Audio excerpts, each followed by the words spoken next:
يا فكر بيت حاجات تبقى بعيد السنة فكر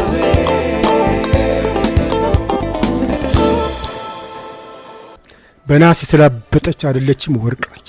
ወርቃማ ታሪክ ይዛን የኖረች 3000 ዓመት ከመጀመሪያው ጀምሮ እስካሁን ድረስ ኢትዮጵያ ነች። አትለወጥም፣ አትቀየርም፣ አትበረዝም፣ አትደለዝም። ይሄን ታሪክ ግን ለማጉደፍ አንዳንድ መቼም አላለም ውርጃም አለ። ጥሩ ልጅ ይወለዳል፣ እናት ውርጃም ደግሞ ትንትላል። የፍቅር ቤት ሀገር ኢየሩሳሌም ጳጳስ ይማለዱና እነኚህን 40 ልጆች ስጡኝ በቃ ሰጧቸው። ከነ ሙዚቃ መሳሪያ ይዘዋቸው አዲስ አበባ ገቡ። ያን ጊዜ ደግሞ እሳቸው የዘውድ በዓል ደርሷል። ለዛም እንዲደርሱላቸው ነው ታክቲካቸው። እና እዚህ እነኛ 40 ልጆች ሰልጥ በእነሱ ነው በዓሉ ሁሉ የተከበረው። የፍቅር ቤት ሀገር ውጭ ያልናት ማታ አንድ ወታደር ገባና ውጭ አላት። ሰው ገደነገጥ እዛ ያለው እናትየው ያውቃሉ። በሻንጣ ልብስ ይዛለች። ወጣች መኪና ላይ። ከዛ በቀጥታ የት እንሄዳለን? 4ኛ ፖሊስ ጣቢያ። በእለት ሁኔታ ላይ አስመዘገበ። ለታክቲክ ነው በፖሊስ ተፈልጋ ትሄዳለች የሚል። ከዛ ኮልፌ ወሰርናት። ኮልፌ ከፍተኛ መኮንኖች ክበብ አለ። እዛ በደንብ ተነጥፎ እየጠበቃት ነው። አንድ ሻምበል ጦር ተራ እየገባ ይጠብቃል። ሙዚቃ ክፍል ለምን ከኛ በታች በ2 ኪሎ ሜትር ርቀት የምድር ጦር ሙዚቃ ክፍል ነው ያለው። እዛ ገባች። ልምምድ ጀመርን። በማግስቱ የመጀመሪያ ስራዋ ኢትዮጵያ የሚለው ዜማ ኢትዮጵያ ሀገራችን የሚለውና ፍቅሬ ሰላም አክሊል ነች የሚል የፍቅር ቤት ሀገር ነ ያላት ኦርኬስትራው ክፍል ይዟት ሄደ። እዛ ደግሞ እነሱ ደስ አላቸው። ትግባ ገባች። በስንተኛው ወርም አልሞላትም መደበኛ ድምፃዊ ሆነች። ከዛ እነሱ ደግሞ አተመታ ናይት ይሰራሉ። ይዘዋት ሄዱ። ማን ይመልሳት? አስቴር አወቀ።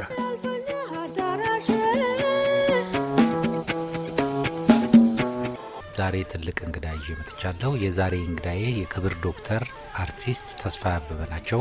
ተስፋዬ አበበ በኪነ ጥበብ ውስጥ የቆዩና ኢትዮጵያ አንጋፋ ብላ ያወጣቻቸውን ተዋንያን፣ የሙዚቃና ግጥም ደራሲያን ከሳቸው ቤት ከተስፋዬ አበበ የቲያትር ክበብ የወጡ ናቸው ማለት ይቻላል አብዛኛዎቹ።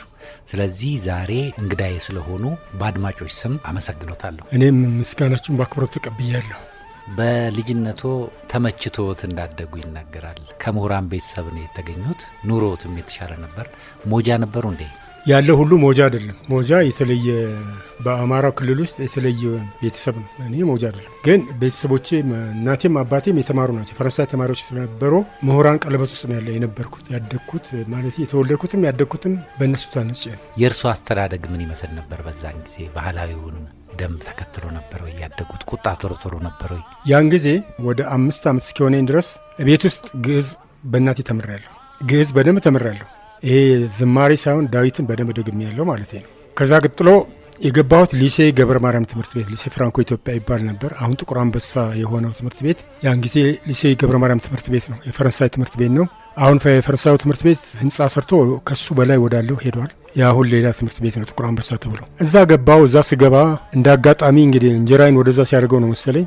እዛ ትምህርት ቤት ለህፃናቶች የሙዚቃ፣ የቲያትር፣ የዳንስ ትምህርት ይሰጣል። እዛ ውስጥ እሳተፍ ነበር። በጣም በቃ ስሜቴ ከቀለሙ ትምህርት ይልቅ ወደዛ ነበር ማዘነበረው። እንደውም ትንሽ ቆየሁና የዛው የክላሱ ትምህርት ኃላፊ አድርጉ። ዳንስ በደንብ ደንስ ነበረ። መዝሙር የሚያቀርቡትን መዝሙር በደንብ ሰራ ነበረ። አጫጭር እንደ ድራማ አድርገው የሚሰሩት አለ የዲያሎግ ምልልስ ማለት ነው። እሱን ሁሉ ሰራ ነበረ። በጣም ፈጣን በሆነ ሁኔታ በጣም ያደንቁኝ ነበር። እኔ ግን አንዳንድ ጊዜ በአስተማሪዎች የምመጣው መዝሙር አልችልም ነበር። ዛሬ የመዝሙር ፈጣሪ ሊሆን በተለይ አሁን ወንድሜ ያዕቆብ የሚባለው መዝሙር ያን ጊዜ ነበረ። በፈረንሳይኛ ነው። ከነሱ ነው የመጣው። ፍሬረ ዣክ ዶርሜቡ ሶሌሌ ማቲኔ ዲንዳንዶ የሚል አልገባኝ ብሎ በስንት ጊዜ ተገጭቻለሁ። አሁን ድረስ ይገርመኛል።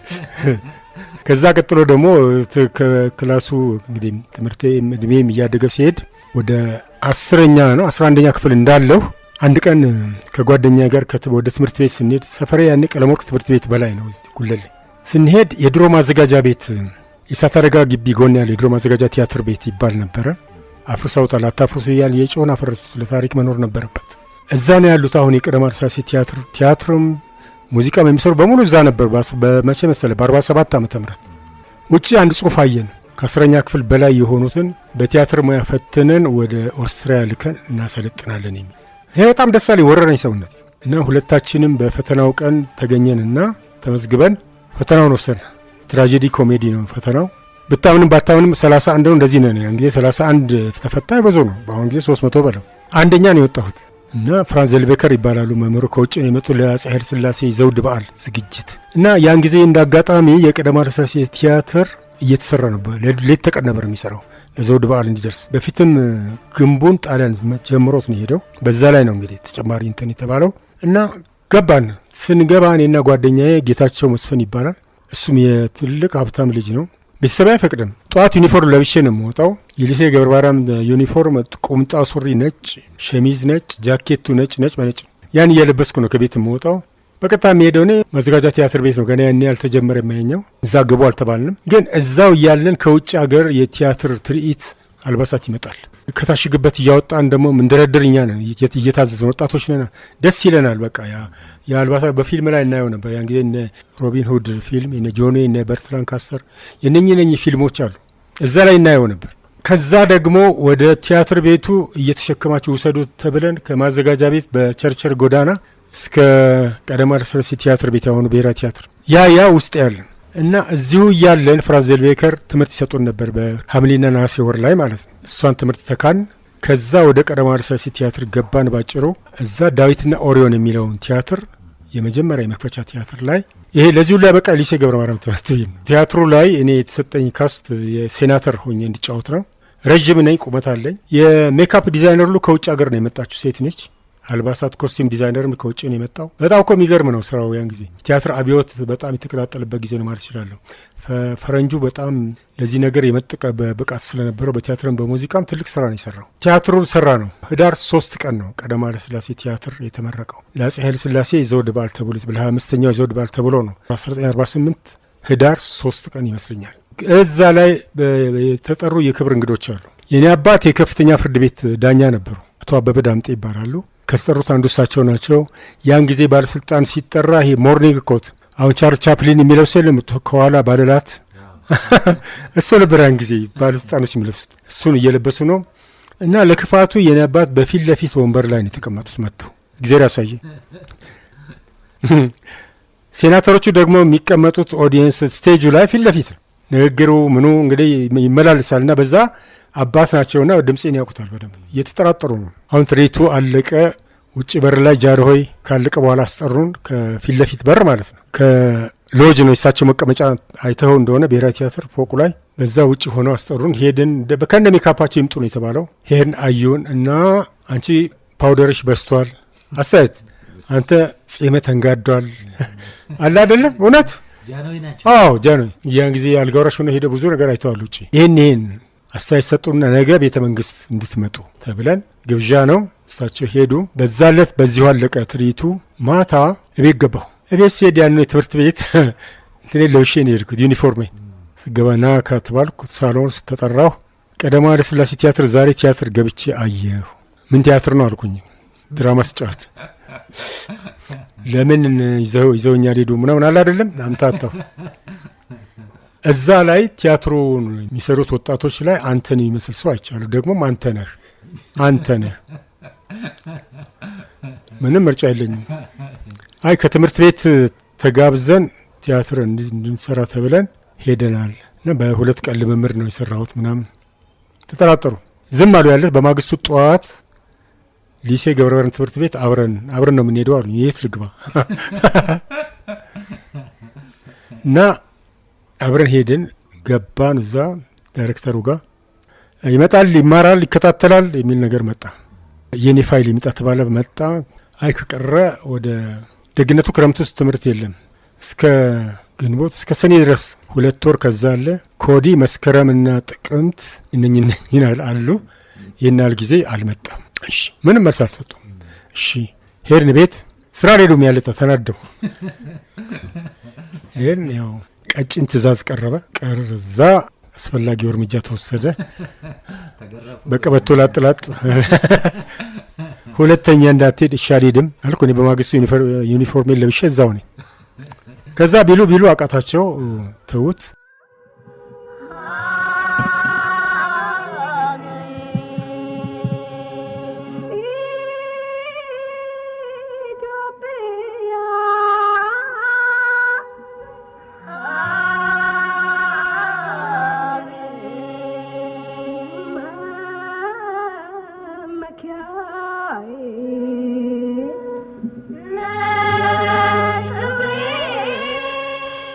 ስነ ስቅለት ላይ ደግሞ ሌላ ታሪክ አለኝ። እዛ ላይም እንግዲህ ኢየሱስን ከወነጀሉት ቀያፋና ሐና ዋናዎቹ ናቸው። ዮሳፋት የሚባል ሶስተኛ ሰው አለ። እሱን ሆኜ የተጫወቱት እዛ ላይ ኢየሱስ ይሰቀላል። ሲሰቀሉ ይታያል እዛ ላይ በደንብ በግሩም በሆነ ሁኔታ ነው የተሰራው። ቅንብሩ፣ ዳይሬክቲንጉ ምኑ ሌላ ነው። ነጋይ ዘለቀ ነው ኢየሱስን ሆኖ የተጫወተው። ኢየሱስ ሲሰቀል መሬት ይንቀጠቀጣል፣ ነጎድጓድ ምናምን አለ። ያ ሁሉ መድረኩ ላይ ተሰርቷል። ጨለማ ነው። ከቤተ መቅደስ እየሮጥኩ መጣና ለካህናቱ የቤተ መቅደሱ መጋረጃ ተቀደደ፣ የቤተ መቅደሱ መጋረጃ እየተቀደደ ያልኩ መጮህ አለብኝ። ይሄን የተሰጠኝ ካራክተር እዛ ቦታ ላይ። አሁን ጃኖ ተቀምጦ እኮ ያዩኛል፣ ስመጣ ጃኖ ያዩኛል የሚል አእምሮ ውስጥ አለሁ። የቤተ መንግስቱ መጋረጃ ተቀደደ፣ የቤተ መንግስቱ መጋረጃ ተቀደደ። ይሄን ስል የቲያትር ቤቱ ስራ አስኪያጆች ደንግጠው ወደ ውጭ ታፈስን፣ ተያዝ፣ ታሰር አላል። እዛ ያሉት ልጆች ሁሉ ተናግጠዋል። አክተሮቹ እንደምንም ሰራን። በዚህ ምክንያት ደሞዜ 60 ብር ነው፣ ግን 100 ብር ተቀጣሁ። ወደሚቀጥለው ወር የሚተላለፍ 40 ብር ጊዜ ያሳይ። ግን እዛ ቤት ዳዊትና ኦሪዮን ስነ ስቅለት ለምሳሌ እንደው ለታሪክ ነው ምነግርህ። ከማዕከል ስቴጅ ሐዋርያቶቹ ሰብስቦ መመሪያ ሰጥቶ እንግዲህ እነሱን ባርኮ ቀድሶ ነው የሚሄደው። ያርጋል። ሲያርግ ታየዋል። በቀጥታ ወደ ሰማይ ነው የሚያርገው። አልቀጭን ሽቦ አለች። ለዚሁ ተብላ ከውጭ ሀገር የመጣ በጣም በውድ ዋጋ የተገዛች እሱ ተገጥሞለት ነው። በሱ ነው ወደ ላይ የሚያደርገው።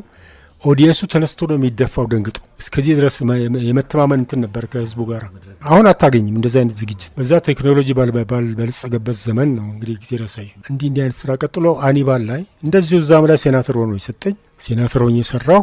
እዛ ላይ ደግሞ የአልፕ ተራራ የሚባል መድረኩ ላይ ተሰርቷል። ተራራው የአኒባልን ታሪክ ታውቀው እንደሆነ በአልፕ ተራራ በበረዶ ላይ ነው የሚሄደው። ጦሩ በበረዶ ላይ ሲሄድ ታያለህ። በረዶ ሲንጠባጠብ ታያለህ። ልብ አድርግ። በኤሌክትሪክ የተሰራ ነው። አዎ እሱን ያስመጣቸው ከውጭ ባለሙያዎቹ። ሲንጠባጠብ ታያለህ። እውነት ነው የሚመስል።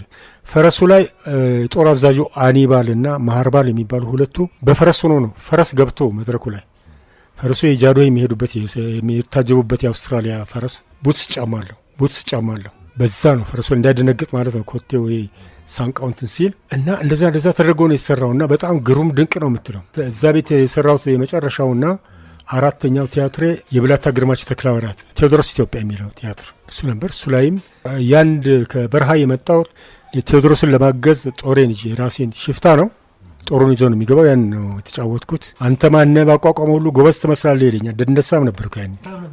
ወፍራም ሳይሆን በቃ እንትን ሰውነቴ እንትን ነበር። አሁን ጎበዝ ነበርኩ። በረሃ የለመድ ዝናህን ሰምቼ ልከተል መጣ ብለዋል። ከነጦር እጅ ነሳና ከእሱ ጦር ጋር እንቀላቀላለን። ይሄ ነበር የነበረው እንትን። እዛ ላይ ለምሳሌ ከሴባስቶፖል መድፍ ጥይቱ ሩሩ ሲተኮስ ታያለህ ወደ እንግሊዝ ጦር በደንብ። ከእንግሊዝ ጦር ደግሞ ጥይት ሲተኮስ ታያለህ። በቴክኒክ የተሰራ እንዲህ አይነት ስራ ነበር። አልባሳቱ ራሱ ከእንግሊዝ ሀገር የመጣው አልባሳት ራሱ ሌላ ነው። እነኝን ሁሉ ስለተሰራሁ እዛ ላይ እዚህ ላይ ስለተሳተፍኩ ዳይሬክቲንግ ምንድን ነው፣ አክቲንጉ ምንድን ነው፣ የአልባሳቱ የሜካፑ ስራ ምንድን ነው የሚለውን በደንብ አድርጌ ነው ከዘልቤከር የወሰዱ። ለእኔ ያ 4 ዓመት ለእኔ ዩኒቨርሲቲ ነው በቲያትር አርት ሁልጊዜ የምናገረው ነው እና ያ ነው እኔ ለሙያ ያበቃኝ። አሁን ሳየው በአሁን ዘመን የሌለ ትኩረት ይሰጥ ነበረ። ንጉሱ የተሻሉ ነበሩ ማለት ይቻላል። ለኪነ ጥበብ የተለየ ትኩረት ያደረጉ ነበር። እርስዎ እንግዲህ መንግስታትን አይተዋል ከንጉሱ ጀምሮ ያለውን እና የተሻለ ትኩረት ያደረጉ ነበር ማለት እንችላለን ወይ? አዎ እንደውም አንድ የረሳሁት ነው። ወደኋላ ልመለስና ልንገር። ቤተ መንግስት አልተጋበዝንም። ዳዊትና ኦሪዮንን ሰርተን ቤተ መንግስት ጋብዘውን ሄዱ እሳቸው። በማግስቱ ሊነጋልን አልቻለም። እንቅልፋተን አድረው ቤተ መንግስት ሄዱ።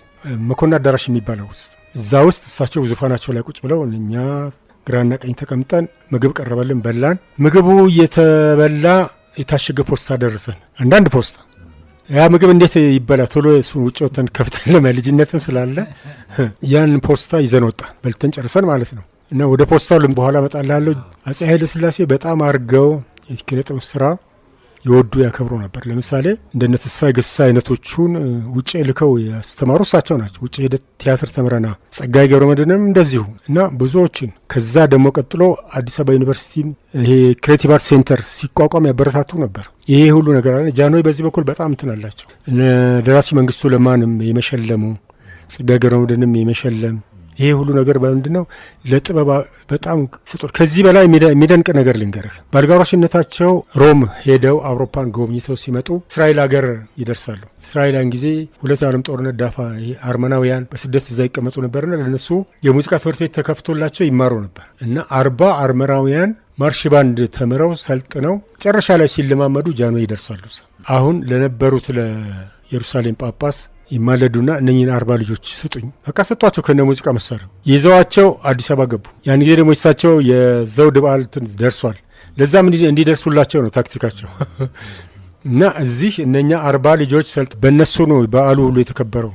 አማርኛም የውጭ ፒስም ይዘው እየሰሩ ለሙዚቃ በጣም እንትን አላቸው። ባለውለታም ናቸው ማለት ይችላለን። ከአጼ ሚኒሊክ ልምጣ። አጼ ሚኒሊክ አሁን ከውጭ ሀገር የህንድ አስተማሪ አስመጥተው ሙዚቃ አቋቁመዋል እኮ ኳርቴት ባንድ፣ ማርሽ ባንድ ከአድዋ ጦርነት በኋላ አቋቁመው ከንፈሩ ወፍራም የሆነ እንጂ ስስ የሆነ ከንፈሩ ለዚህ አይሆንም ተብሎ ከተለያየ ሀገር ከንፈራቸው ወፈር ያለ እንትኖች መጥተው ሰርተዋል። እንግዲህ ጊዜ ላሳዩ እና መሪዎች በዛን ጊዜ ለጥበቡ ከፍተኛ አክብሮት ነበራቸው ማለት ይችላል። እና ጃንሆይ በበለጠ በጣም እጅግ በጣም ትኩረት ይሰጡ ነበር። ሀገር ፍቅርንም እንደዚሁ ይንከባከቡ ነበር። ሀገር ፍቅርን በጣም ይንከባከቡ ነበር።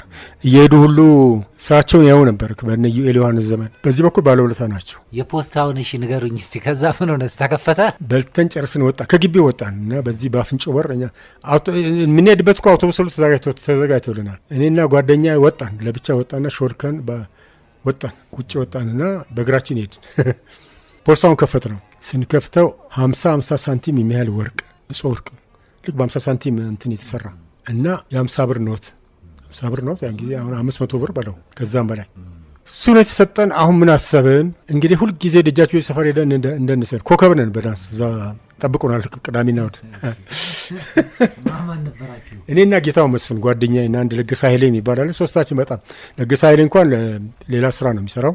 ሁለታችን ግን አብረን ተቀጥረን እዛው ብሔራዊ ቲያትር ነን፣ ቀዳማዊ ተሳሳይ ቲያትር ተክሉ ደስታ የሚባል ወርቅ ቤት ሄድን።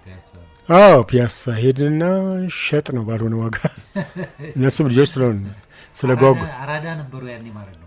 ራስ ደስታ አካባቢ ነው። ኮከብ ነኝ እንጂ ከአራዳም ባሻገር ኮከብ ቅርብ ነበር።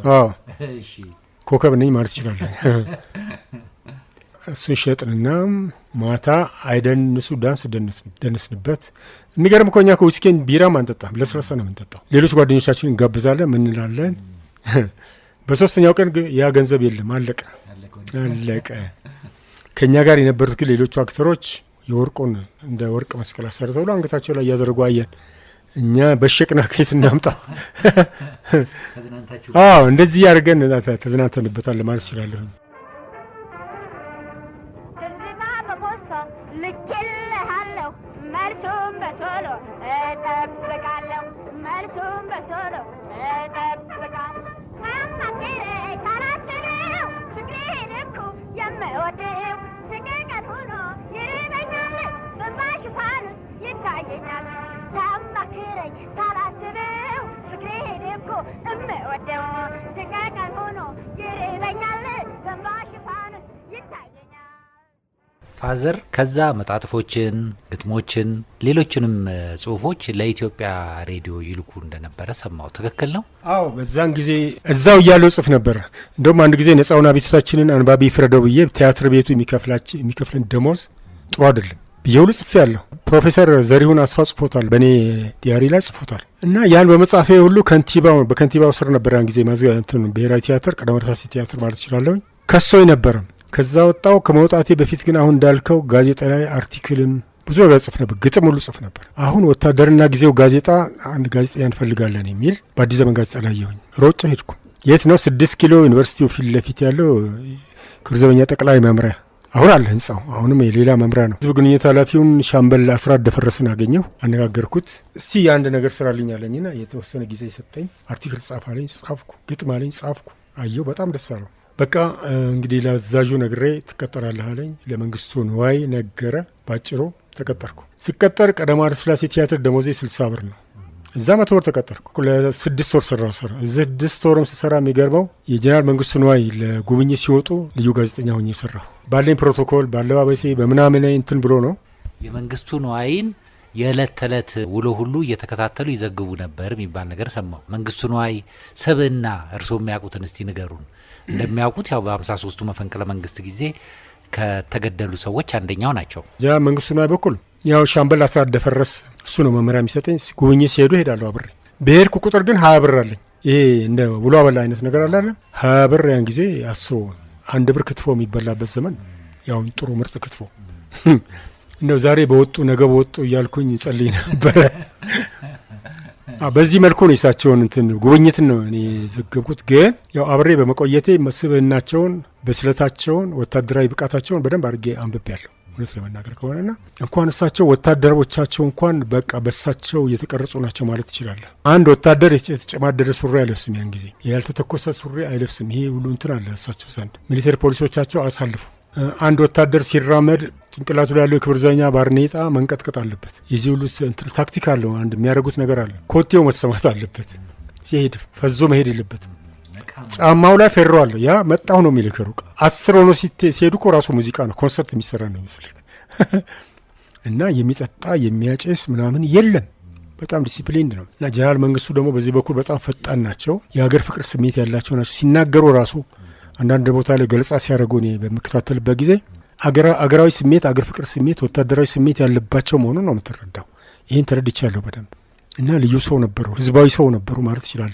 አንድ ጊዜ ምን ሆነ፣ ክብር ዘበኛ ጋራዥን ሲጎበኙ ቴክኒሻኖች አሉ አይደለም፣ ከዚህ ወደዛ በሳቸው ፊት ሲያልፍ መሳሪያ የሜካኒክ መሳሪያ ይዟል እና የመደንገጥም ነገር መሰለኝ ቤቱ ተወሏል። ብዙ ጊዜ አለቃ ሲመጣ በናፍጣ ይወለወላል እና ፌሮ ነው ያደረገ ነው ጫማውና ወደቀ ፊታቸው ላይ። ሄደው ነው ዘለው ሄደው ከማንም በፊት ደርሰው ነው ያነሱት። አንስተው 10 አለቃ ኤደክስ ይለው ነው ልብ አድርገው 10 አለቃነት ሰጡት። እኔ በጣም ነው የሚገርምኝ። በጋዜጣው ላይ ይሄን ሁሉ አውጥቼዋለሁ። በወታደርና ጊዜው ጋዜጣ ላይ እንደዚህ አይነት ስብዕና እንትን አላቸው። በጣም ደስ የሚል በጣም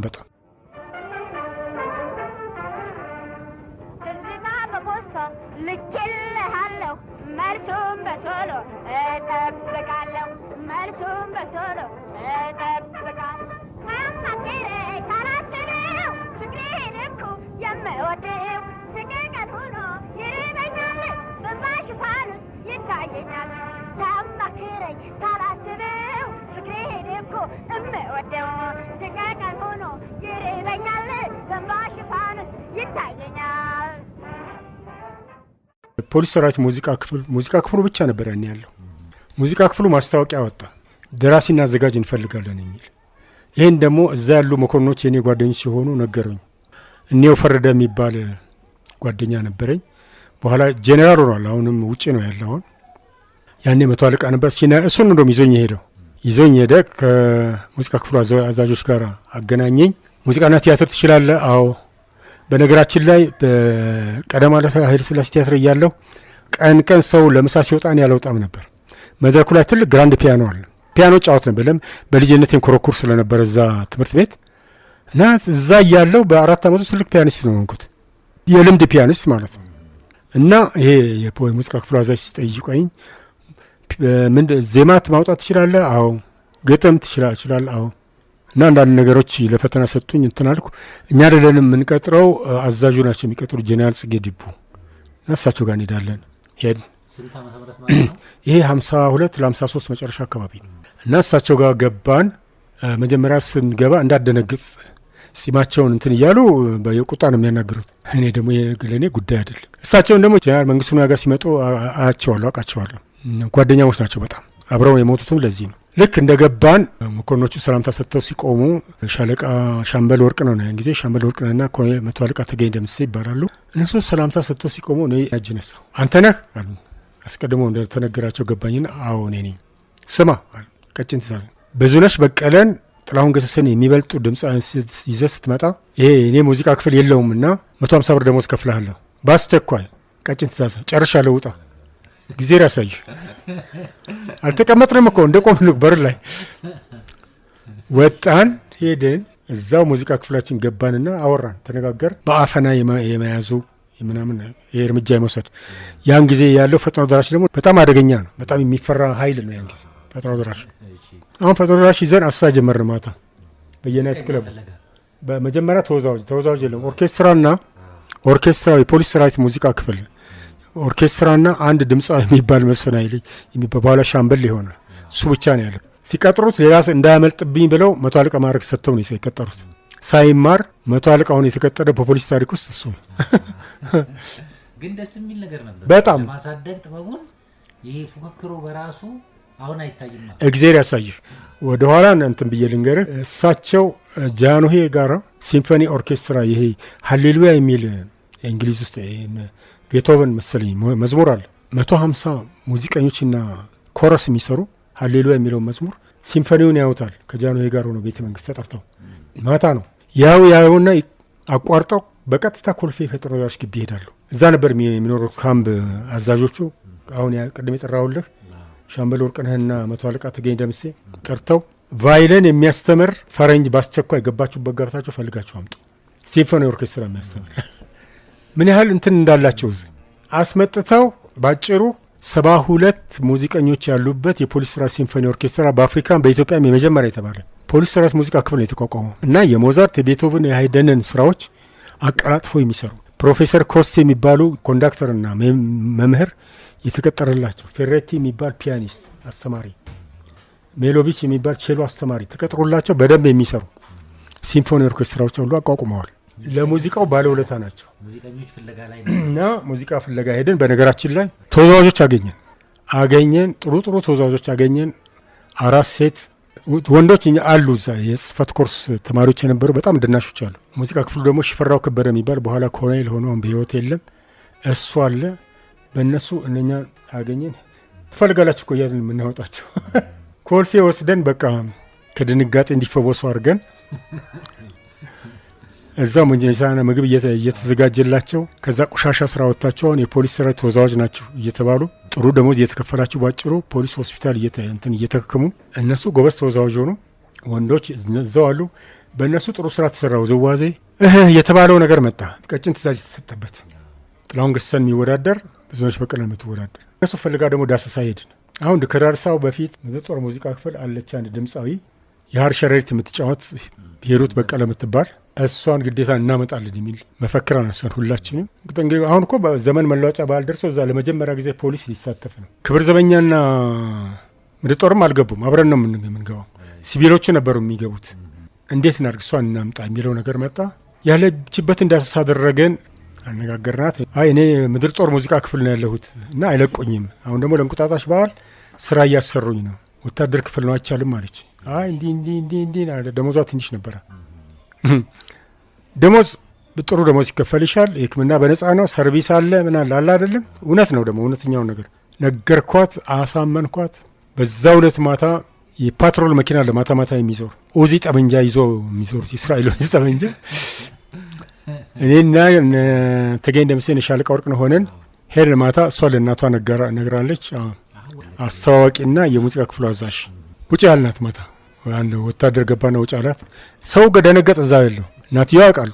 በሻንጣ ልብስ ይዛለች። ወጣች መኪና ላይ። ከዛ በቀጥታ የት እንሄዳለን? 4ኛ ፖሊስ ጣቢያ። በዕለት ሁኔታ ላይ አስመዘገበ።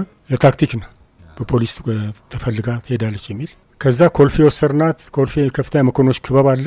እዛ በደንብ ተነጥፎ እየጠበቃት ነው። አንድ ሻምበል ጦር ተራ እየገባ ይጠብቃል። ሙዚቃ ክፍል ለምን ከኛ በታች በ2 ኪሎ ሜትር ርቀት የምድር ጦር ሙዚቃ ክፍል ነው ያለው። እዛ ገባች። ልምምድ ጀመርን። በማግስቱ የመጀመሪያ ስራዋ ኢትዮጵያ የሚለው ዜማ ኢትዮጵያ ሀገራችን የሚለውና ፍቅሬ ሰላም አክሊል ነች የሚል ጥሩ ስራ። በኋላ እንደውም አፍሪካ አንድነት ስብሰባ ላይ ሁሉ ሰርተዋለች። ሁለቱን ዜማ በደንብ አድርገን አስጠናናትና ከዛ በዓሉ አይደርሱ አደራረስ ደረሰ። እጣ ይወጣል እንግዲህ እኛም አዲስ ስለሆን ለመድረኩ እጣ ወጣ። የፖሊስ ሰራዊትና የምድር ጦር ሙዚቃ ክፍል አንድ ላይ ደረሳቸው። ክፋቱ እሷ የነበረችበት ማለት ነው። እንዴት እናርጋለን? የዕለት ሁለት ዘዴ ፈጠር። እሱም ገብቶ የእኛን ጨዋታ ማየታቸው አይቀርም። ከዛ የእኛ ነች ግብ ሊፈጥር ነው። እሷም ከኦዲየንስ ጋር ከኦዲየንስ ውስጥ እንድትገባ አደረገን። በሁለት ጋርድ ተይዛ ጁዶት የሰለጠኑ ወታደሮች አሉ፣ ፈጥኖ ደራሽ። በእነሱ ተይዛ እዛ እንድትገባ አደረገን። እዛ እንድትቀመጥ አደረገን። ሲቪል የለበሱ ናቸው።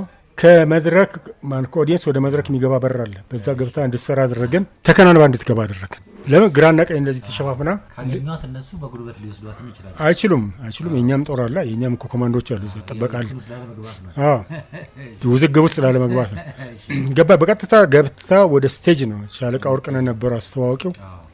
ወደ መድረክ ይዟት ሄደ። አሁን ስሟን አልነግራችሁ መጨረሻ ነው የምነግራችሁ ምናምን አለና ኢትዮጵያ የሚልና ፍቅረ ሰላም አክሊነች የሚል ዘፈን ትጫወታለች። አዲስ ድምፅ አይነት ስሟን በኋላ ነው መነግራቸዋልና ወጣ።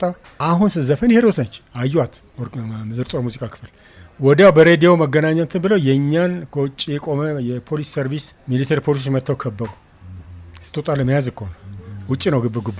አሁን ሰርታ እኛ መረጃ ደረሰን። ወዲያው ተከቧል መኪናችን። ስትወጣ በመጣችበት መንገድ እንድትወጣ ዘዴ ፈጠርን።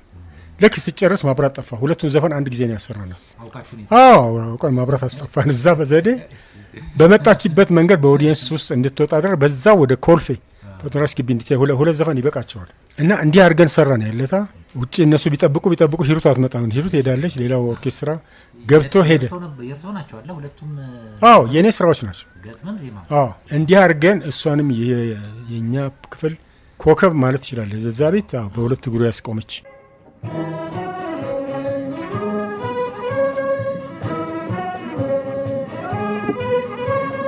በጣም ያኮራኛል ኢትዮጵያዊነት የሀገሬ ፍቅር ጠልቆ በስሜት አንቺ ነፃነት ጎ የታሪክ ሁላ ባለም ተሰራጭቶ ዝናሽ የተሰማ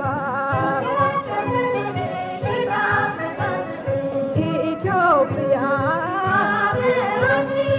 ኢትዮጵያ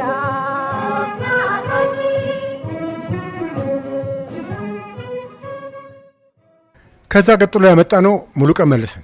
እሱንም ፓትሪስ ሉሙምባ ናይት ክለብ ይሰራ ነበረ። እሱንም ከዛ መጣን። እንደዚሁ ማታ ውጣ የተባለ አምጥተን እሱንም ሄደ ገባ። እሱም በቃ የታወቀ ድምፃዊ ሆነ እዛ። ከዛ ቀጥሎ እንግዲህ እና ለማሸቴን እንደዚሁ ከብሔራዊ ቲያትር ነበር የሚሰራው። እንግዲህ ከጥላሁን ገሰሰ ጋር የሚወዳደረው ተባለ። እሱንም አመጣን። ከነ ሂሩት ጋር ዘሪቱን ጌታሁን አመጣን። ከሀገር ፍቅር እሷን ማስኮብለል ነው። ይሄ መክፈቻ ሙዚቃችን እሷን ይሰራቸው እንቁጣጣሽ እንኳ መጣሽ አሁን ድረስ ይሰራል። ዜማም ግጥሞም የኔ አሁን ድረስ እየተሰራ ነው ያለው። እሱን ሰራን። በነ ሙሉቀን ደግሞ እንደዚሁ እናቴ ስትወልደኝ መቼ አማከረችኝ። ያ ልጅነት እምቧይ ሎሚ መስለው ለምሳሌ እምቧይ ሎሚ መስሎን ብነግርህ እምቧይ ሎሚ መስለው ለምን ያታልላል? መልኩን አሳምሮ ሳያጭበረብራል። ተገንዝቤዋለሁ ተፈጥሮ መርምሬ ከሰውም አለበት ብስልና ጥሬ ውላድሮ ሳይታይ ቶሎ ሰው ማመስገን ላሜታ አይመችም በስሜት ሲመዘን። ለአሁን ጊዜ በጣም ትምህርት ሰጪ ነው። እንዲህ አይነቱን ነገር ሰርተን አቋቋም ነው ያንን ክፍል። እኔ 150 ብር ደሞዜን አገኘው እልሃለሁ። በጣም ነው የገረመኝም። በጣምም ጥሩ ታሪክ ነው ያለን ኪነ ጥበብ ላይ እውነት ለመናገር በፊት በነበረው ሁኔታ ኪነ ጥበቡ እንዲያድግ አንዱ ከአንዱ ጋር የሚያሳየው መፎካከር አሁን የት ገባ ፋዘር? ይሄ ነገር እኮ አሁን የለም። ምንድን ነው ግን መንስኤው ይላሉ። እንግዲህ ዛሬ 50 ዓመት የተሰሩ ናቸው አሁን ብዙዎቹ። አሁን ድረስ እኮ አሉ ዘመን ተሻጋሪ ስራዎች። አሁን በእንዳለማየሁ እሸቴ የምሰማቸው ማሪም ብዬሻለሁ፣ እነማን የሆን ትልቅ ሰው፣ ሌሎችም የነ ሂሩት በቀለ ኢትዮጵያ ህይወት እንደ ሸክላ፣ ሌሎችም የነ ሙሉቀን መለሰ እናቴ ስትወልደኝ መቼ አማከረችኝ፣ ያ ልጅነት፣ ሌሎችም የነ ዘሪቱ ጌታሁን እንቁጣጣሽ፣ ትዝታ በፖስታ ወዘተ እንዲህ አይነት ነገሮች አሉ እኮ አሁን ድረስ አሉ። የነ ታደለ በቀለ አላስቀየምኳትም፣ የነ በኃይሉ ሼቴ አሰሪና ሰሪ እግሬ በጀ ሄደ። ለምሳሌ የእነሱ ግጥሞች ርዕሱ እግሬ በጀ ሄደ ነው የሚለው። በኃይሉ ሼቴ ነው የሚጫወተው። በሰው የፈራሁት በራሴ የደረሰ እግሬ በጀ ሄደ ላቢ እየፈሰሰ አንዳንድ የሀገር ሸክሞች ለጥቅም የሞታችሁ የወገን ደም መምጠጥ ጉቦ ይቅርባችሁ። በግፍ የተበላ ጨዋ መጭ ይጠጋል፣ የቁልቋል ሾክ ነው ሆድ ይኮሰኩሳል። እንግዲህ ከብዙ በጥቂቱ ነው እንጂ ብዙ ነው። ዛ ላይ ቢሮክራሲው ደግሞ አሰሪና ሰሪ ነው የሚለው። ኃላፊ ስትሆን ለሰሪ ለስራ ለአለቃው ነው። ኃላፊ ስትሆን ለሰሪ ለስራ በበታቾች ላይ ተንኮልን አትስራ። ግባ በየክፍሉ ችሮታውን ይኸው ወሬኛን በማመን ቅኑን አትበድለው።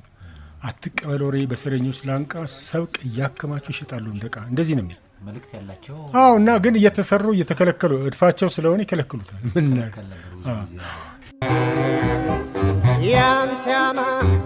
ያምሲያማ ወገኔ ለኔ ብለህ ስማ። የመጀመሪያ ቲያትሮትን መኖር ብቻ በቃ መንጻፍ ለራስ ብቻ እንኑር ለሀገር እንኑር የሚል መልእክት ነበረው የቲያትር። እሱ መጀመሪያ ዘፈኑ ነው የለቀኩት። ቀጥሎ ወዲያውኑ ቲያትሩን ለቀኩት። ዘፈኑ አለማየሁ እሸቴ እንዲጫወተው መኖር ብቻ በቃም ጊዜን ካልሰሩበት ሬት ማር አይሆንም ቀፎ ቢሰሩለት አትወድም ልክስክስ ምድሪቱም ያማታል ከያዘችው ሁሉ ሰነፍ ይከብዳታል ድንጋይ ቢቀቅሉት አይበስል ያለዘሩ ሰው ካልተሻሻለ ምንድነው መኖሩም ይል የዚህን መንፈስ የያዘ ነው። የዚህን ካራክተር የያዘ ነው። ቲያትሩም በጣም ህዝባዊ ስራ ነው። በቃ የት እንሂድ የሚል ነው። ላው ላይ የምታየው ነገር በአፄ ኃይለ ሥላሴ ዘመን ነው። ታየና ሳንሱር ከለከለው። 4 ዓመት ጊዜ ታይቶ ተከለከለ። ጊዜው ሐምሌ ውስጥ ነው የተከለከለበት ዘመን። አፄ ኃይለ ሥላሴ ለዘውድ በዓላቸው ንግግር ያደርጋሉ። እንደ አጋጣሚ ዳን ሲለው ነው ቲያትሩ። ንግግራቸው ውስጥ አንድ ደራሲያችን መኖር ብቻ በቃም እንዳለው አሉ። አያውቁኝም፣ እኔ ነኝ የማውቃቸው። እንግዲህ በፖስተሩ ላይ አይተው ነው አላውቅም። አንድ ደራሲያችን መኖር ብቻ በቃም እንዳለው በኖርበት ዘመኑ ላይ የሰራው ታሪክ ትምህርት ሆኖ ሌላው ሁሉ ሰጡ። አንድ ነገር ሰጡ። አሁን እቺ መኖር ብቻ በቃም የምትለውን ነገር ሳንሱር ክፍል ይሰሙና በማግስቱ እኔ ጋ ይደውላሉ። የጃንሆይ ትንፋሽ ነው። ደውለው ቲያትር ተለቋንና እንዲሰራ ከዛ በኋላ አመት ያህል የታየው አገር ፍቅር እንዲህ አይነት ነገር የመጀመሪያው ቲያትር የሚገርም ነው እኮ አልቀረም እኮ የመሪ ትንፋሽ እየሰሙ ሁሌ ቀጥሏል። የፍቅር ታሪክ ነው የታየው። ከዛ በኋላ የንጋት ኮከብ የሚል ነው። ሽመልስ አበራ አባት አበራ ጆሮ አበራ ደስታ ማለት ነው። እነሱ እና ሰለፈቻ ሸኔ እነ ሳራ ተክሌ ሁሉ የተሳተፉበት ቆንጆ ስራ ነው። የፍቅር ታሪክ ነው። ከዛ ቀጥሎ የተሰራው ከዚህ ቀጥሎ በእኔ ስራዎች ነው በእኔ አክተሮች ነው የሰራሁት። እዛ ክበቡን መስርቼ እነ ተክሌ ደስታ ሲራክ ታደሰ አለሙ ጋር ነኝ ብሎ የሰሩት ስራ ነው። ቆንጆ ስራ ነው። የወሬ ፍላስፋ ነው የተሰራው። ቀጥሎ የተሰራው የጥቁር ድምፅን በሀገር ፍቅር አክተሮች ነው የሰራሁት። አፓርታይድን ማንዴላ ለትምህርት መጥተው እኛ ጋር ነበር ኮልፌ ፈጥኖ ደራሽ ግቢ እንደ ሂሩት ባደረችበት ቤት ውስጥ ነው እሳቸው ተቀምጠው የሰሩት። እሳቸውን ስለ አፓርታይድ ምንነት ከእሳቸው ጋር ብዙ ነገሮች ይቻለሁ እና በእሳቸው ምክንያት አፓርታይድን መሰረት አድርጌ በ1960 የጥቁር ድምፅ የሚለውን ቲያትር ሰራሁ። በጣም ግሩም ስራ ነበር እና የውዝግብ መድረክ ፍረጅኝ አንቺ ዓለም ሰው የእግዚአብሔር እንጂ የሰው ባሪያ አይደለም። ምድር የሁሉምና ጥቁር ነጭ ሳትመርጥ አይበላልጥም የቆዳ መለወጥ። ቶሎ ይውጡ ነጻ ከዚያ ከኮሎኒ አንጎላ፣ ሞዛምቢክ፣ የፖርቱጊዝ ጊኒ፣ ሮዴዚያ እና የደቡብ አፍሪካ በቧል ጊዜያቸው በህግ ሊፈካ እንዲህ አሁን ስማቸው ተለውጧል። በአሁኑ እነሱን የሚገልጽ አንድ ግጥም እንደ መኖር ብቻ በቃም በዘፈን አድርጌ በኃይሉ እሸቴና በታደለ በቀለ ለቀኩት መጀመሪያ እና ከዛ በኋላ ቲያትሩን ያቀረብኩት ግሩም ነበረ። በጣም የሚገርም ነው። አሁን መጀመሪያ በዘፈን ቲያትሩን ያቀርቡታል፣ በዘፈን ይሰሩታል፣ ይቀጥሉና ደግሞ ቲያትሩን ያወጡታል። ይሄ በጣም የተለየ የራሱት የሆነ ነገር ነው። ከዛ እነዚህ ቀጠሉ። ህይወት ያለው በድን፣ ጻረ መንፈስ፣ 12 ትውልዶች በከተማ እሱ ነው። እንደውም የኢትዮጵያ ሚኒስትሮች ነው እንትን ብሎ በጃንሆይንና ሚኒስትሮች ሲሳደብ ነው። 12 ሚኒስትሮች ነበሩ። እዛ ሀገር ፍቅር ውስጥ ሐውልታቸው አለ። 12 ሚኒስትሮች ግራና ቀኝ 6 ጃንሆይ መካከል ነው ጊዜ ስሩበት እንጂ አይስራባቸው ብለው የሚናገሩበት እሱ ነው። ኮሜዲ የጦፈ ኮሜዲ ነው። 12 ትውልዶች በከተማ በሱ ማስጠንቀቂያ ነው የደረሰኝ። ከዛ ቀጥሎ ህይወት ያለው በድን የሚል ሀብታምና ድሃን እንግዲህ ሀብታሙ ሰው የተፈጠርኩት ጭሰኛና ባለርስትን ነው የሚሰራው። ድሆችን የማላይበት መነጽር ምን ነበር ሳይንቲስቶች ቢሰሩልኝ ነው የሚለው ሀብታሙ።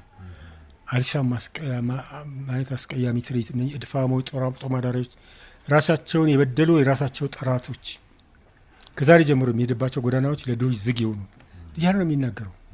ቤት የወጥ እነኝን የሰራሁት ተከለከለ። ጸረ መናፍስት እንደዚሁ ተከለከለ። መጠጥ ቤት ይቀነስ፣ ለሴተኛ ዳሪዎች ቀላል ኢንዱስትሪ ይከፈት እያለ የሚናገር የሚጮህ ስራ ነበር፣ ተከለከለ።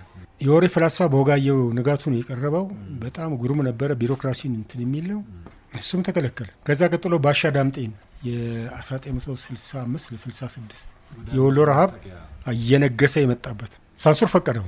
ልባርክ መስራት ጀመርን። 3 ሰዎች ናቸው የሚሰሩት ቲያትሩ። አበራ ደስታ፣ ሰለፈቻ ሸኔና አብራር። እሷ ኢትዮጵያን ወክላ ነው። አበራ ደስታ ፊውዳሉን ወክሎ ነው። አብራር ደግሞ ወጣቱን ወክሎ ነው የሚሰራው። እዛ ላይ ፍትጊያው ሌላ ነው። ሌላ እሱም ታይታ በተለይ የወሎ ረሃብን ነው። እዛ ቁርጥ አለ። እነሱ ሲበሉ እዛ ድሃው ሲራብ ሲጮ ሲል ነው የምታየው። እሱም ተከለከለ እና እነኝን ሁሉ ሰርተን በተለይ እሱ እየሰራ ደርግ በገባ በስንተኛው ቀን ያ ቲያትር እንዲፈቅድ ፈርተዋል እኮ እነሱ። ያም ቲያትር ፈቅደናልና ተመልሰ ስራውት ሳትወዱ በግድ ነው የምትፈቅዱት ብዬ በወዴ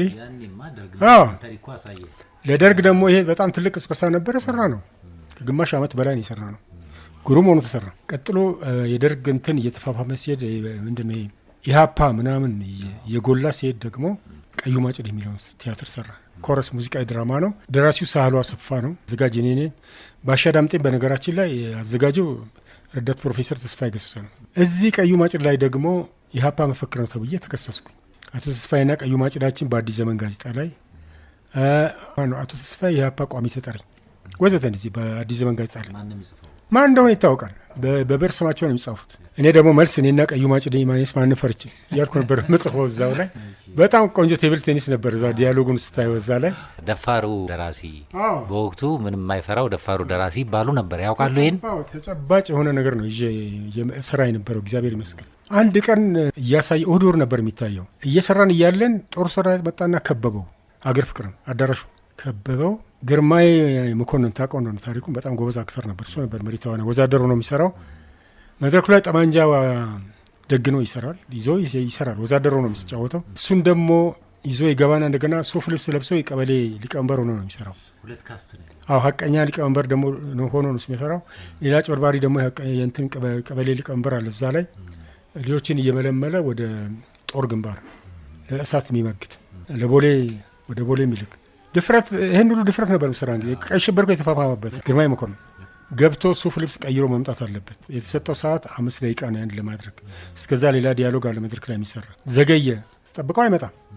በስቴጅ ባክ አለ። በዛ በኩል ወደ ትንሹ ክበብ ሲሄድ በደረቱ አሰኝቶት በጫማው ላው ላይ ቆሞ ኢህአፓ በዛ ስንጠብቅሽ በዚህ መጣሽ ብሎ ጠመንጃ ይዞ ነው ሄደው። ከዚህ ወዲያው ገባኝና ኃላፊውን አስጠራውና ፈለጋችሁትን ማድረግ ትችላላችሁ፣ ፈትሹ በኋላ ቲያትሩ ሲያልቅ፣ አለዛ የመንግስት ወንበር ነው ይሰባበራል፣ ረብሻ ይፈጠራል፣ ረብሻውን ደግሞ አትቋቋሙት፣ ሰው ሁሉ ሊሞት ይችላል ምናምን አልኩት። የተማረ ኦፊሰር ነው። ገባው። ሲወጡ እንፈትሻለን ብሎ በቃ እሱንም ለቀቀው። እንዴት አድርጎ ይስራ? ካራክተሩ ከውስጥ ወጥቶ በድኑ ገብቶ ሰራ። ልክ ሲያልቅ የውጭ በር ሲከፈት 4 በር አለው አገር ፍቅር የውጭ በር። ኦዲየንስ በአራቱም በር ፍተሻ እንትን ብለው ቆመዋል። ግራ ገባ ኦዲየንሱ። ሴቷ ፓንቷ አልቀረም፣ ግን ፈታሾች ወንዶች ናቸው። የሚያሳዝነ ነገር ምንም ነገር አላገኙም። በዚህ አይነት እዚህ ላይ ትልቅ ችግር ተፈጠረ። እንዳይታይ ተከለከለ፣ ተከታገተ። በኋላ ግን በግድ አስፈታ ነው። ይታገላሉ። እርሱ እንደዚህ ሲያጋጥሙ ጦርነት ለምን ጥይት መተኮሴ ነው ደስ የሚለኝ። ጥይት ተኮስኩ፣ ጥይት ተኩሻለሁ። ጋዜጣ ላይ ጽፉ ነበር ወይስ በምንድን ነው? ሁሉም ሰው ስለዚህ ይጽፋል። ስለ ቲያትሩ ኢህአፓ መፈክር ነው እየተባለ ብዙ ቦታ ነው የሚወራው። አብረው ኮረሱን ይዘምሩ ነበር። በቀዩ ማጭድ ጨደው የሚል ሁሉ እንትን ነበረበት። ከዛ ቀጥሎ የሰራው ስራ ባጭሩ ታጋሽ ሲፋለም የኢትዮጵያና የሶማሌ ጦርነት። በታሪኩ ላይ ካራማራ ጦርነት አለ። የፍቅር ቤት